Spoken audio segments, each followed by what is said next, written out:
The Committee on Homeland Security. The Committee on Homeland Security.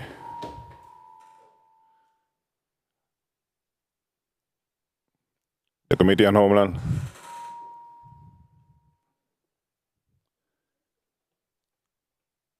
Yeah, we'll take a recess. We'll take a recess for 1 minute.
The Committee on Homeland Security, Justice, and Public Safety.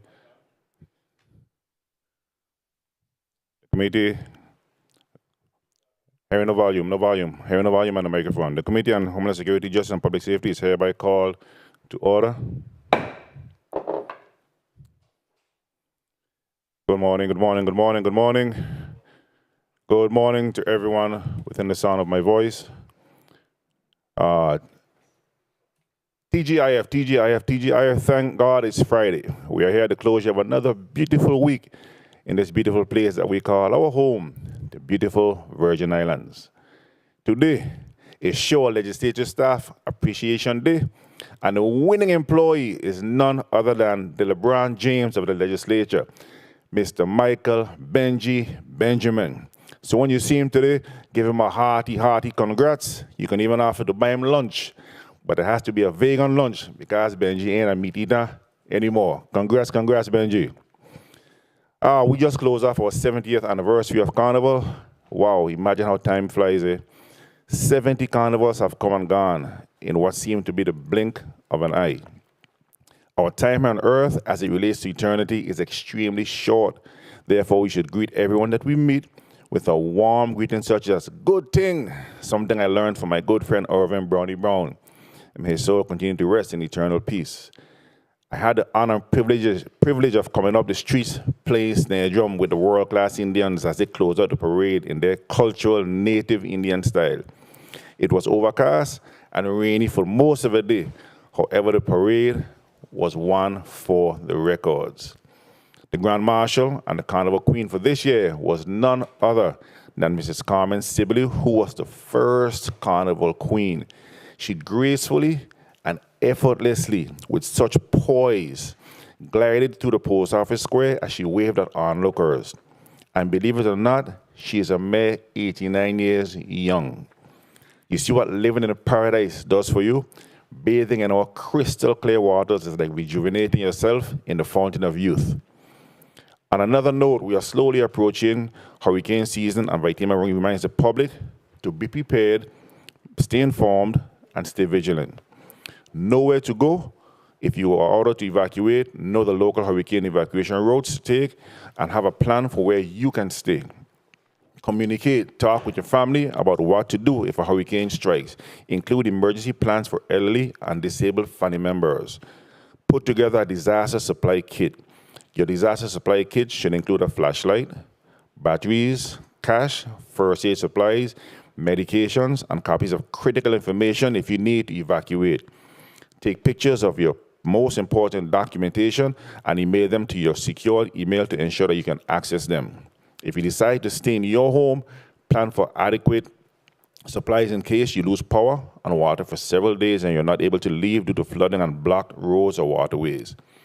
You can register for emergency alerts and notifications by simply going to Vitima's website, www.vitima.vi.gov. You can get alerts by text message, fax, or email. May 15th to the 21st is Emergency Medical Service Professionals Week. This is the 47th annual celebration of EMS Week, where we honor our frontline heroes dedicated to providing emergency medicine that save so many lives every day. The theme of rising to the challenge is particularly meaningful as it reminds our nation that EMS professionals are faced with so many challenges today and they still rise above them.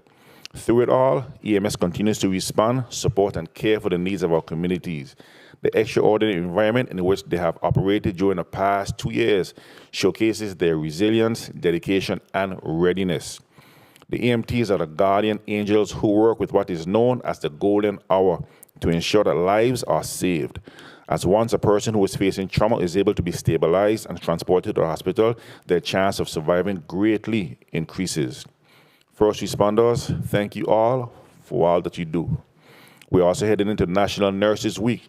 National Nurses Week begins each year on May 6th and ends on May 12th, Florence Nightingale's birthday. These permanent days enhance planning and position National Nurses Week as an established recognition event.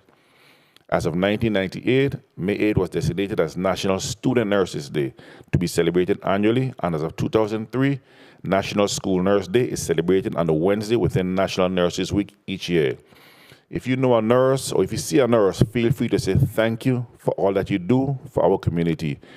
As tough as I may think I am, I couldn't be a nurse, an EMT, or someone who works in the medical field, and I have the utmost respect for all of the individuals who choose to serve in that respectable field. Again, thank you from the bottom of my heart for all that you do.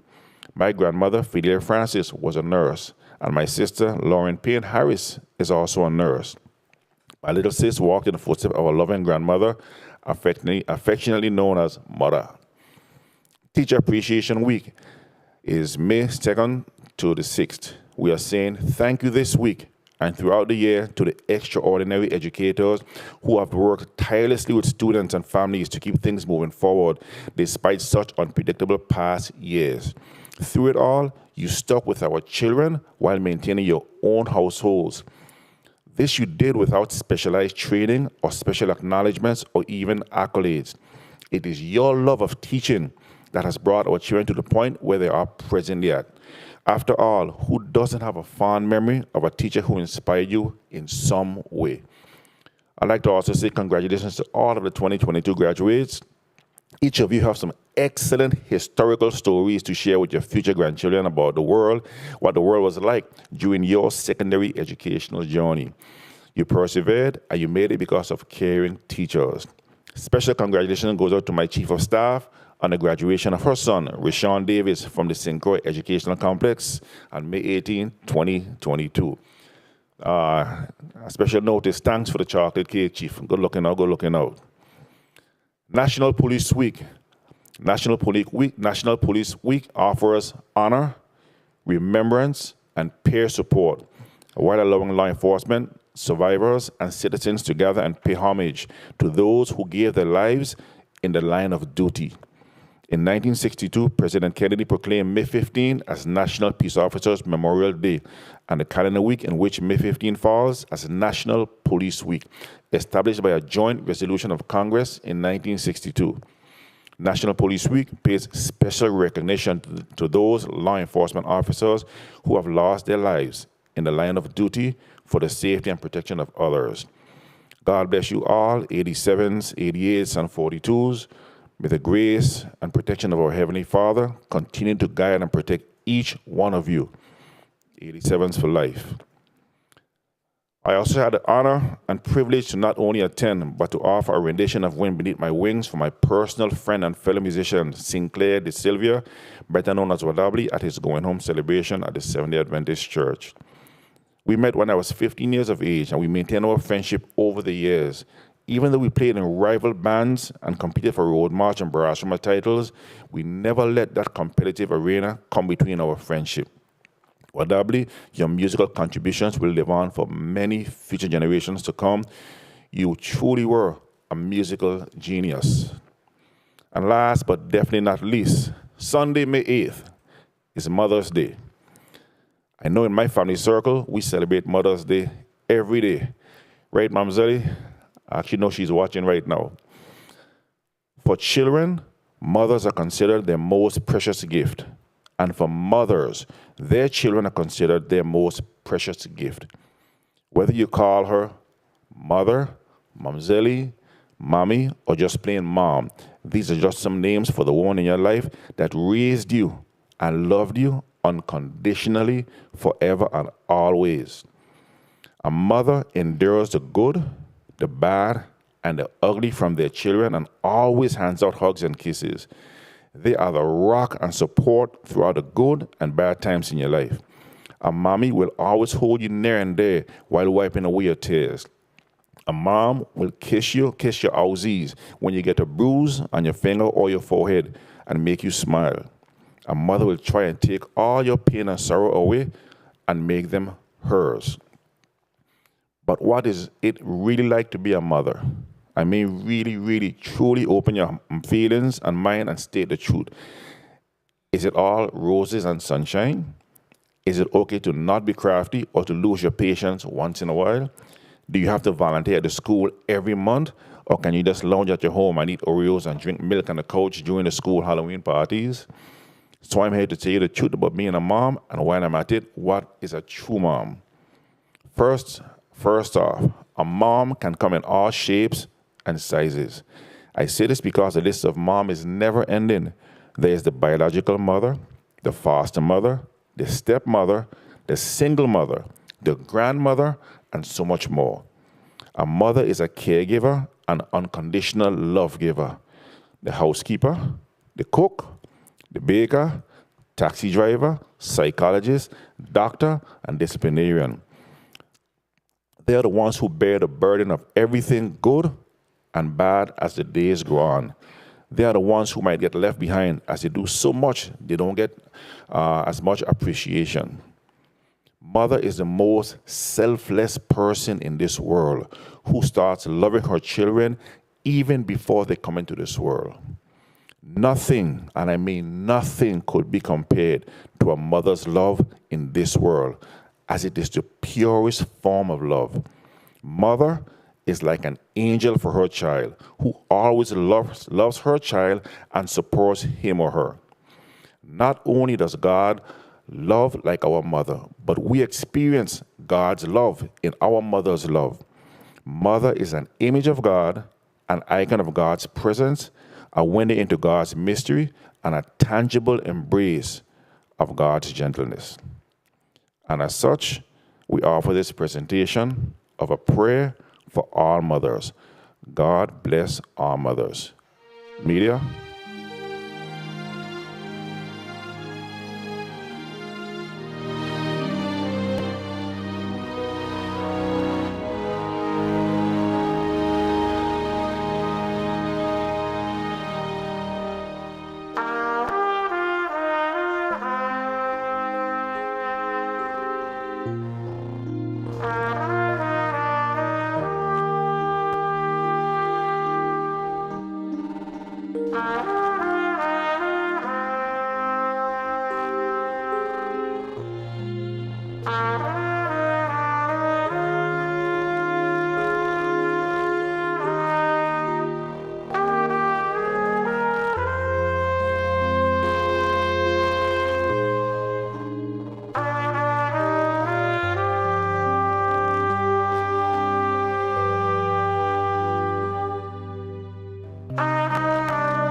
Members of the Committee on Homeland Security, Justice, and Public Safety are Senator Stephen D. Payne Sr., Senator Dwayne M. DeGraff, Vice Chairman, Senator Kenneth L. Gittins, Senator Noel E. Francis Jr., Senator Javon E. James Sr., Senator Alma Francis Heiliger, Senator Franklin D.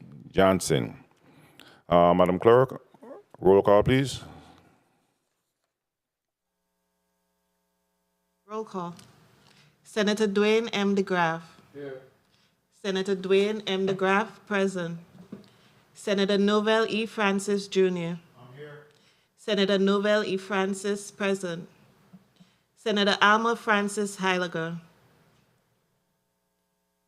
Senator Francis Heiliger, absent. Senator Kenneth L. Gittins. Senator Kenneth L. Gittins, absent. Senator Javon E. James Sr. Present. Senator James Sr., present. Senator Franklin D. Johnson. Senator Johnson, absent. Senator Stephen D. Payne, Sr. Present. Senator Payne, present. Mr. Chair, 4 present, 3 absent. Could you change Senator Alma Francis to present, please? And give me the count again, please. Yes, Mr. Chair. Mr. Chair, 5 present, 2 absent. Thank you very much. Madam Clerk, are there any correspondences to be read on the record? Yes, Mr. Chair. Proceed.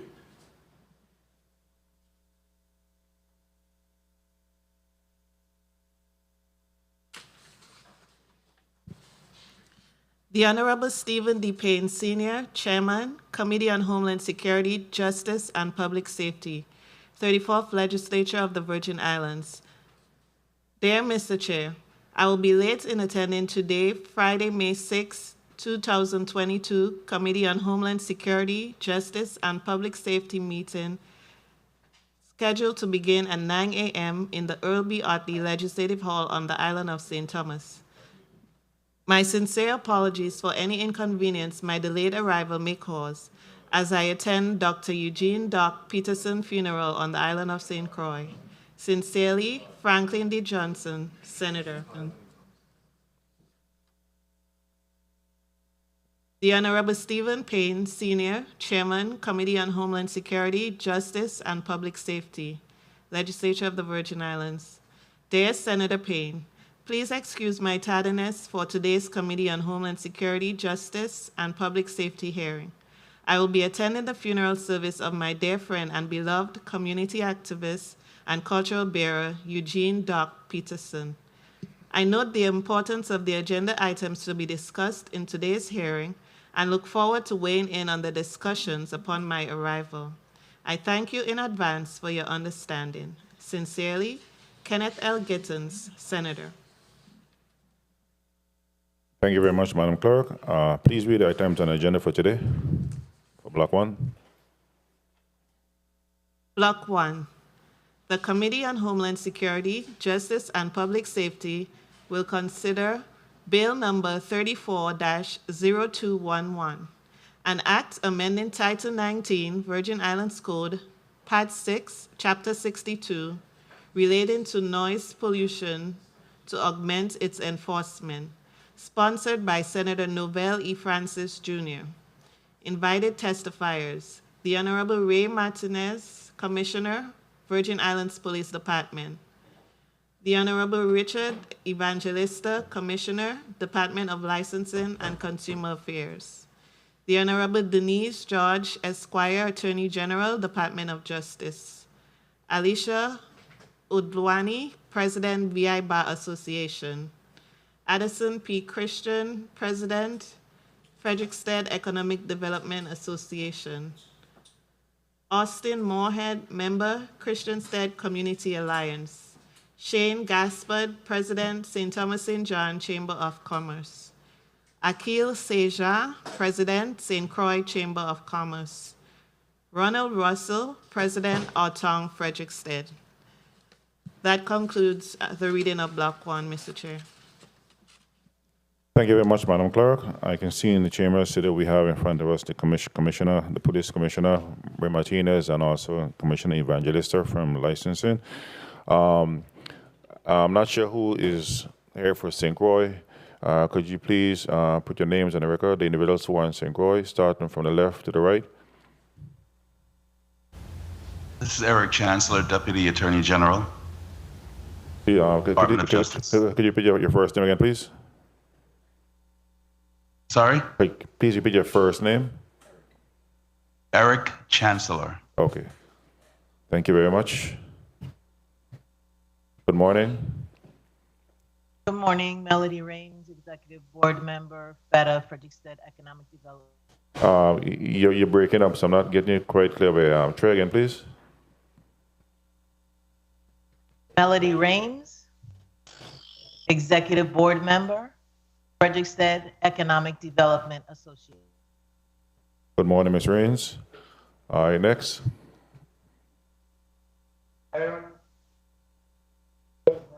Car and Audio Club. Could you reach your name? I didn't hear your name, sir, for the car club. Malik Stradiron Public Relations on the behalf of the U.S. Virgin Islands Car and Audio Club. Okay, thank you very much. Good morning, sir. All right, next.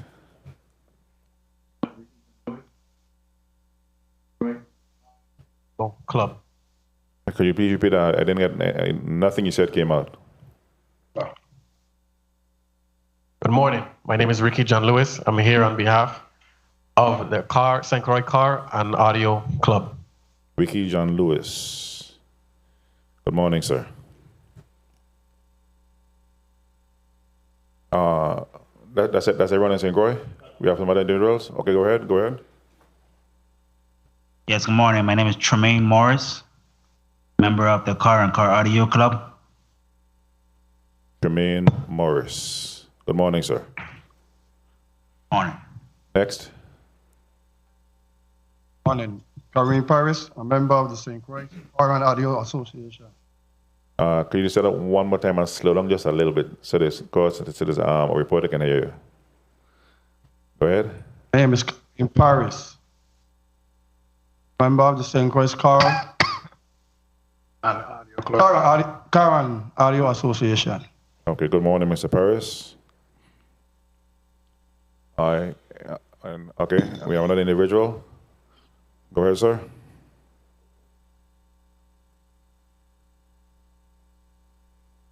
On behalf of our town, Frederiksted.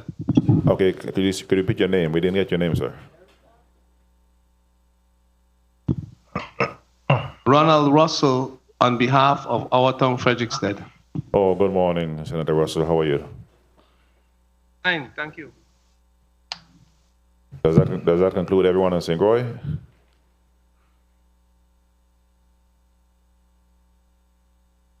Oh, okay, good. Who speaks to this bill? Senator Francis, you're recognized for your introduction. Thank you very much, Mr. Chairman. Good morning to you, my colleagues. Good morning to the testifiers, and good morning to the people of the Virgin Islands, those viewing and listening. Thank you for this opportunity to speak on bill number 34-0211. This builds on years of efforts to enact a noise pollution control legislation that is clear, effective, and easier to enforce. During my years at the Virgin Islands Police Department, I saw firsthand the existing noise pollution statute and its difficulty in terms of enforcement, especially if it required these sound meters and that they were not always readily available.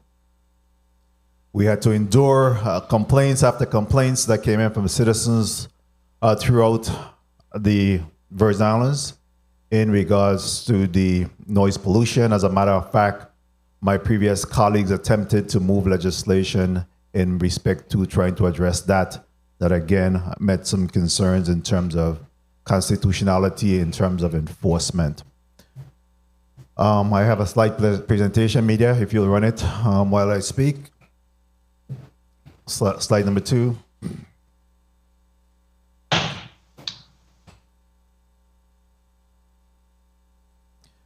What I've heard from my fellow Virgin Islanders who make noise pollution complaints is that the police, they can't do anything.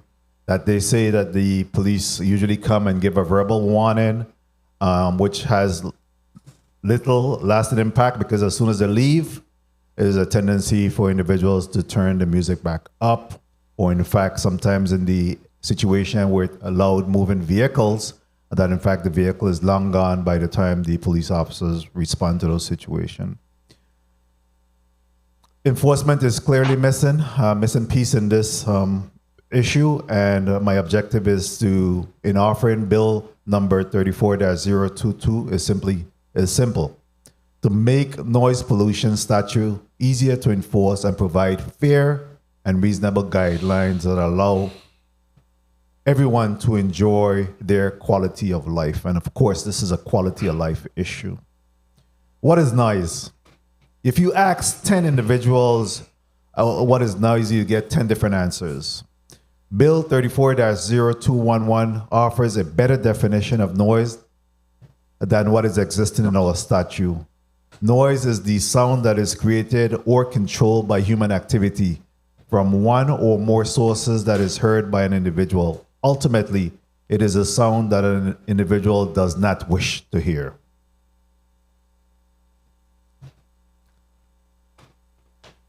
I'm sure that there are many people in our community who will say that noise is not an issue. However, for others, it is a daily thorn in their side.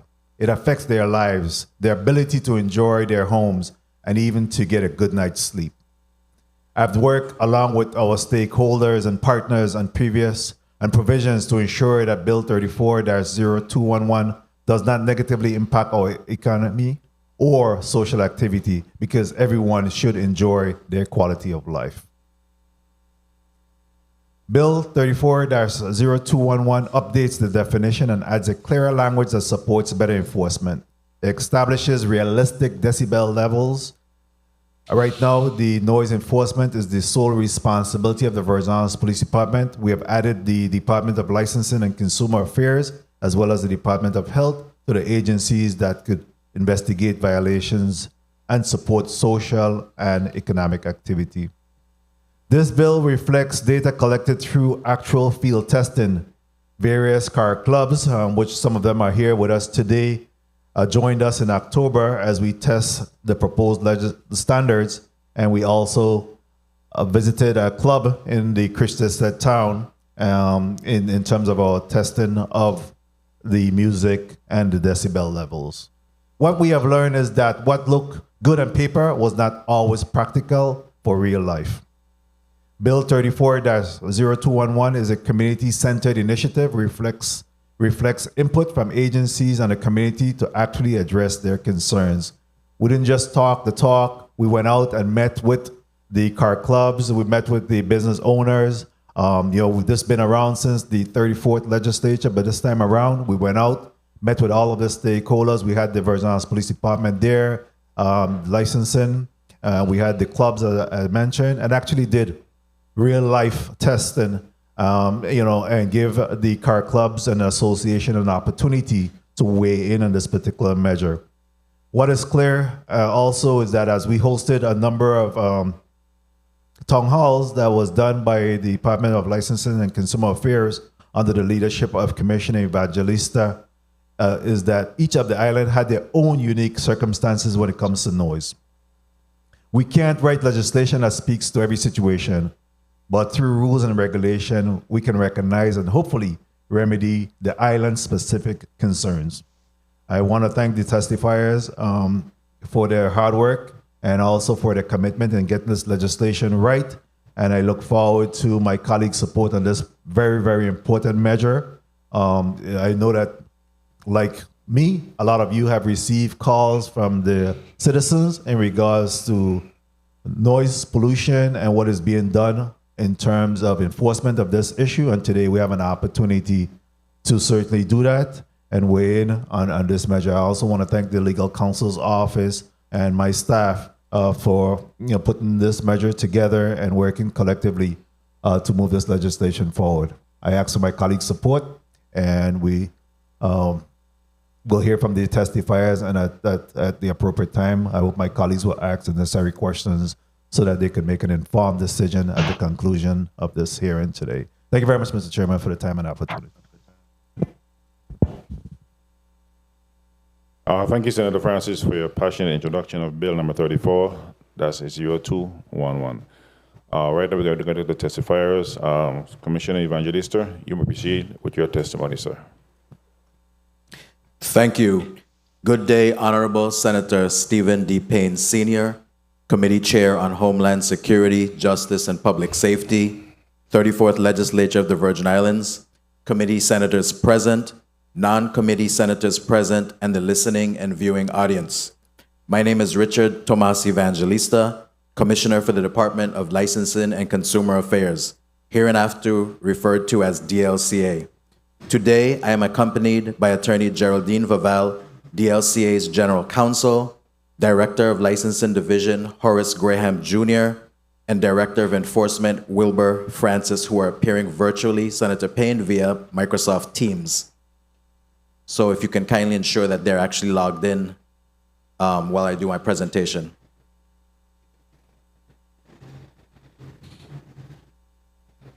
Yes, the individuals from licensing, please put your name on the record so we can make sure that your mics are working, please.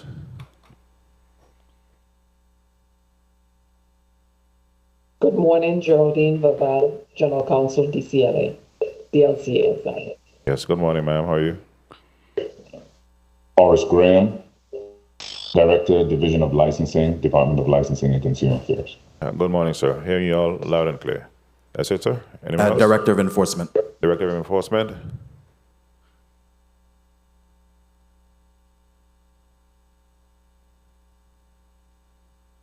Director of Enforcement, you there?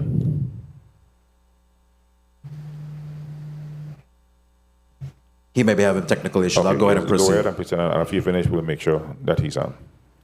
Once again, good morning. Thank you for providing DLCA with the opportunity to testify before the 34th Legislature on Bill number 34-0211, an act amending Title 19, Virgin Islands Code, Chapter 26, relating to noise pollution to augment its enforcement. The bill seeks to provide more clarity with regards to noise control and soundproofing requirements in the regulating of taverns and bars. Additionally, it overhauls the current noise pollution statute by updating the definitions, prohibitions, and enforcement procedures, as well as addresses sound standards and operating times. Noise pollution is generally defined as the regular exposure to elevated sound levels that may lead to adverse effect in humans. These adverse effects include stress-related illnesses, high blood pressure, hearing loss, sleep disruption, and lost productivity, to name a few. When Congress enacted the Noise Pollution and Abatement Act in 1972, it initiated a federal program of regulated noise pollution with the intent of protecting human health and minimizing, and I underscore minimizing, the annoyance of noise to the general public. In 1982, Congress shifted the responsibility to state and local governments. As part of the regulation of businesses, the DLCA, through its enforcement division, is charged with ensuring the provisions and restrictions of the noise ordinance are met. Currently, this is achieved through inspection of the location of taverns, bars, nightclubs, and cabarets to determine whether they fall within 500 feet of a residence, church, or school. The inspections also seek to determine whether proper sound attenuation measures were implemented to mitigate potential noise disturbance. This process has been difficult and often seemed overly restrictive, especially in areas like Cruise Bay St. John and other business-dense areas in the Virgin Islands. To draw a picture, taverns, bars, nightclubs, and cabarets within an area spanning 18 acres of a church, school, or residential area have been prohibited from operating in an open-air capacity. These restrictions have hampered the growth of businesses in the downtown areas of the Virgin Islands. DLCA fully supports the reduction of the noise-restricted space from 500 feet to within 100 feet of any church, school, or residential district, and requiring the modification of the premises to reduce sound that constitutes a noise disturbance or exceeds the proposed sound standards. The amendments strike a keen balance between the need for peaceful enjoyment of property or space while simultaneously allowing economic activity to return to our towns and for entertainment and restaurant venues to thrive throughout the territory. The new measure also contemplates the implementation of current sound technology to aid in noise abatement by making the regulation of noise more practical. Reducing noise pollution is a concern for all of us. Noise abatement can reduce external costs like medical expenses for noise-related health issues and reduce the cost of lost productivity in the workplace due to absenteeism resulting from the adverse effects that excessive noise can have on sleep. Senator Payne, thank you for providing the DLC the opportunity to comment on Bill number 34-0211. My team and I stand ready prepared to answer any question this body may have. And as a footnote, I'd like to say that I'd like to thank Senator Francis and Commissioner Martinez, who collaboratively, since I came into office, have been tirelessly working to ensure that our communities have a sound and safe quality of life. Thank you. Thank you very much for your testimony, Commissioner Evangelista. Before we proceed, Attorney Chancellor, did you submit testimony for Bill number 34, that's 0211? Sorry, would you repeat that? Did you submit testimony for Bill number 34, that's 0211? I believe it was sent this morning. Could you double check us? We actually don't have it. I'm not sure. I'm not sure the legals, our legal assistant. Okay, could you go and make a call in the interim? Not sure, but I do have it. Okay, could you please try to resend it so I can distribute it to all of my colleagues? I'll call you up as the last person on this block. Miss Melody Rains, you ready for your testimony? You may proceed, Miss Melody Rains.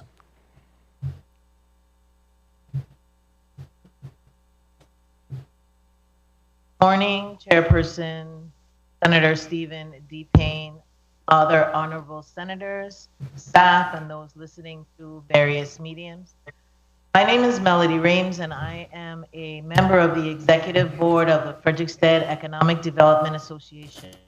I bring greetings from the Executive Board as well as from Addison Christian, FEDA President, who is taking care of pressing issues and cannot attend today. I am here today to respond to the request by the Committee on Homeland Security, Justice and Public Safety to give testimony on the Noise Ordinance Bill, also known as the Noise Pollution Bill. FEDA was formed in 1989 in the aftermath of Hurricane Hugo. Since then, the organization has strived to be the voice for the merchants and the residents of Frederiksted. FEDA is best known for its production of Sunset Jazz, Harbor Nights, the Blue Bay Jazz Festival, and many other community productions, as well as being available to the administrations throughout the years as they sought to gather input on issues affecting Frederiksted. So as we are here to give testimony on this bill, and as I was conducting some research, I found my testimony on this same bill that I delivered to this committee under a different chairperson, Senator Francis, I believe, while I was FEDA president in 2016. At that time, I solicited input from Frederiksted business owners and residents regarding their impressions of the noise bill and noise in their community. Since then, it seems like nothing much has changed. And depending on who you talk to, things have gotten worse regarding the level of noise that is affecting our community today. The bill seeks to bring relief from a variety of noise sources that the community would be pleased to see abated, such as indoor or outdoor sound amplification devices, motor vehicles, including motorcycles with loud mufflers, bars and taverns that create a noise disturbance, watercrafts, and power-driven machinery, to name a few. The bill outlines restrictions on the proximity of such noise to schools, churches, and residential areas. Due to the COVID epidemic experienced worldwide, noise pollution producing parties and other gatherings have been largely curtailed. However, as we emerge and get back to a sense of normalcy, these events are poised to return full force. Since the town of Frederiksted is a mixed residential district that also houses restaurants, hotels, government offices, and private offices, as well as churches and schools, the issue of noise is a complicated one for this area. Everyone who lives, works, plays, and worships in Frederiksted would like solutions that treat everyone with equal respect. We have been told of the hotels and restaurants bombarded with a level of amplified noise that has caused visitors to leave their hotel rooms and diners to leave their meals. Some give negative reports on tourism websites, which damages our appeal. We've seen funerals being conducted and inappropriate music blasting from a car speaker, disturbing and disrespecting the mourners. We have seen the hopes of the Queen Street townhome owners dashed as they eventually had to flee their homes because of the constant barrage of noise from the many bars and taverns on that street. It has been many years, in fact, more than a decade, in which we have been waiting for the noise pollution bill to be enacted and to have the teeth that it needs to effectively reduce the level of noise in the community. Of course, the bill must, as it does, consider the few times out of the year where our cultural festivities take precedence. Enforcement of this bill is tasked to the Departments of Licensing and Consumer Affairs, the Department of Health, and the Virgin Islands Police Department, who will use a sound meter to determine whether the noise exceeds permitted level. However, the question remains, does the territory have an adequate amount of functioning sound meters? Have the necessary provisions been put in place in the justice system when and if a violator has their day in court? Previous to that, I skipped a sentence.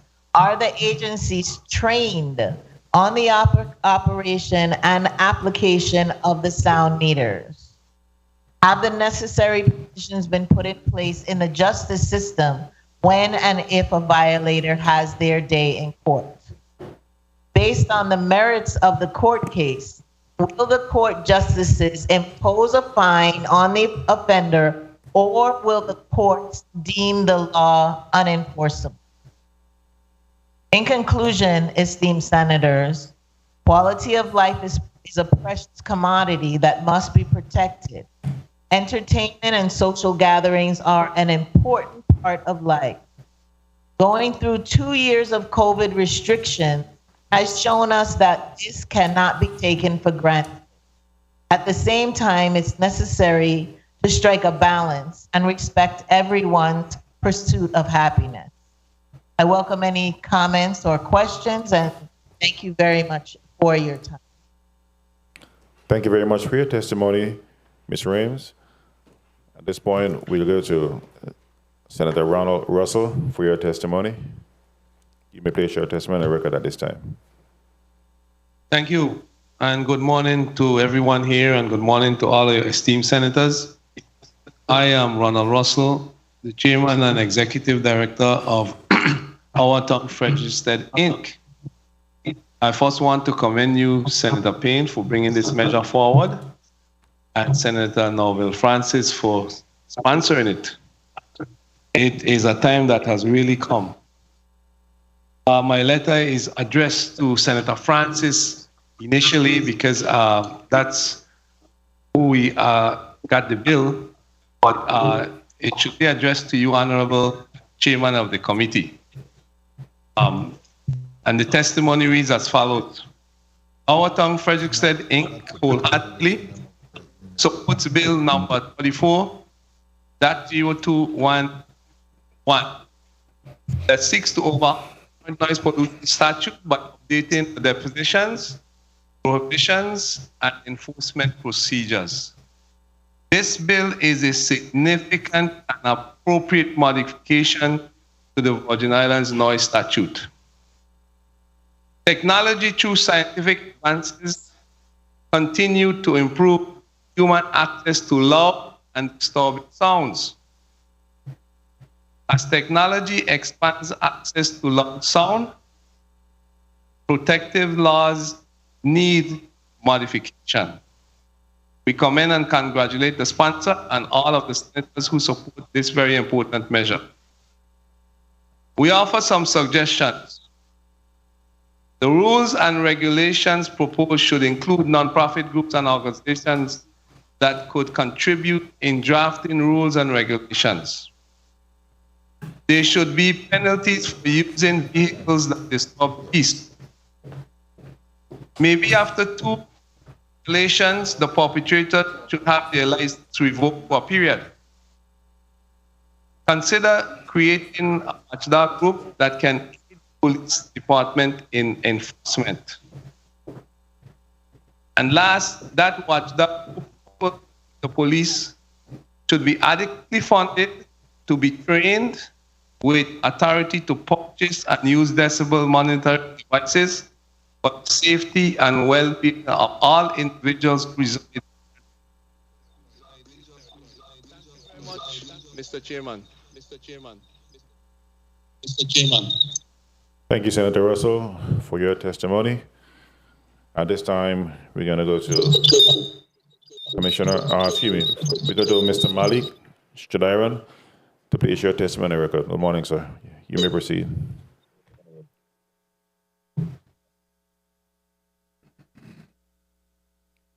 You can't hear me, sir?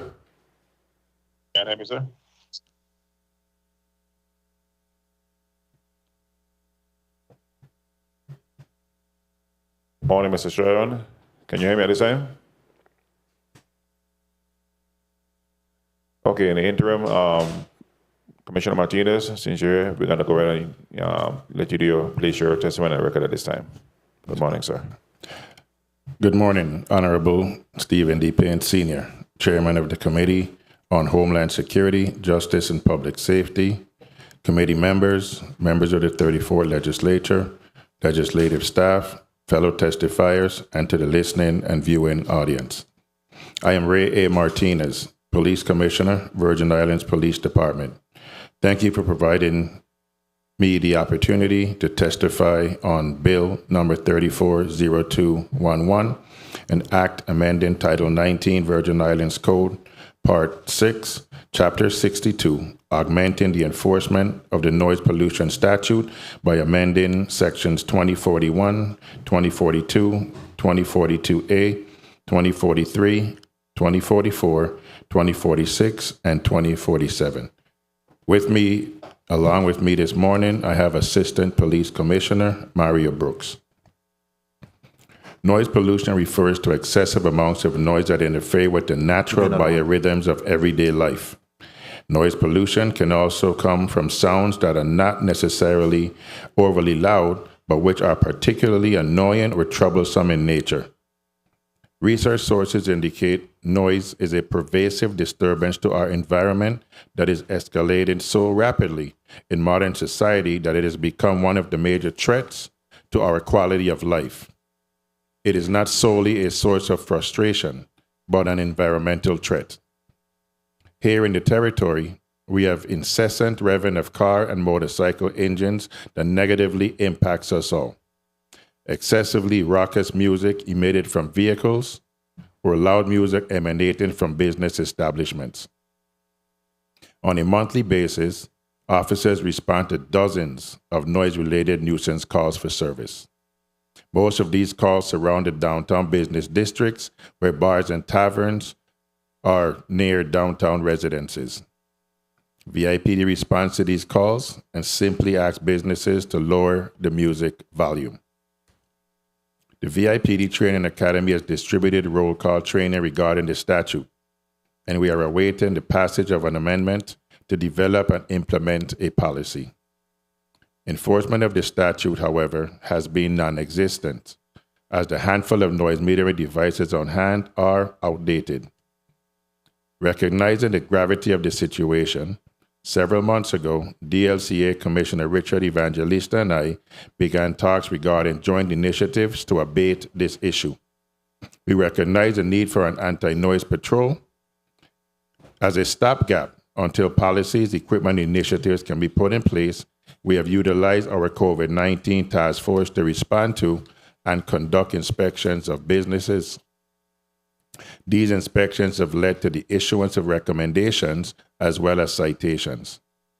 Additionally, Commissioner Evangelista and I started researching updated noise sensor devices and related technologies. While the acquisition of handheld and vehicle-mounted sensor devices are our priority, with closed-circuit television, CCTV, and license plate reader, LPR cameras we are installing, along with plans for red light and speed light cameras, we are also looking into the use of noise monitoring cameras. Noise monitoring cameras are like red light cameras, but triggered by sound by using a filter designed to notice noisy vehicles and exhaust. The technology remains in a standby phase until it detects a noisy vehicle louder than the preset decibel limit. When it detects one, it captures video, audio, noise levels, and uploads everything to a web server where someone can review it to make a judgment as to whether a citation should be issued or not. It is important to note that technology does not notice voices or conversations, regardless of how loud they are, as voices cannot deliver the decibel range necessary to trigger detection.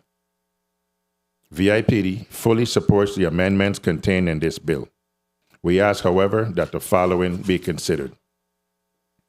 Subsection 2041G, read, enforcement officer means a police officer, law enforcement officer, or an employee or agent of any department authorized to enforce this statute. Subsection 2041I, read, motorcycle means any unenclosed motor vehicle having 2, 3, or 4 wheels in contact with the ground, including but not limited to motor scooters and mini bikes. And as subsection 2046A10, change the commissioner to police commissioner. Mr. Chairman, thank you for the opportunity for us to offer testimony on Bill 34-0211. Special thanks to Senator Novelli Francis Jr., who championed discussions that brought us here today. The amendments associated with this measure will lend tremendously to supporting our law enforcement efforts regarding this vexing community issue. I stand ready to answer your questions. Thank you very much. Thank you very much for your testimony, Commissioner Martinez. At this time, we're going back to St. Croix. Mr. Malik Shadiran. You may proceed with your testimony, sir.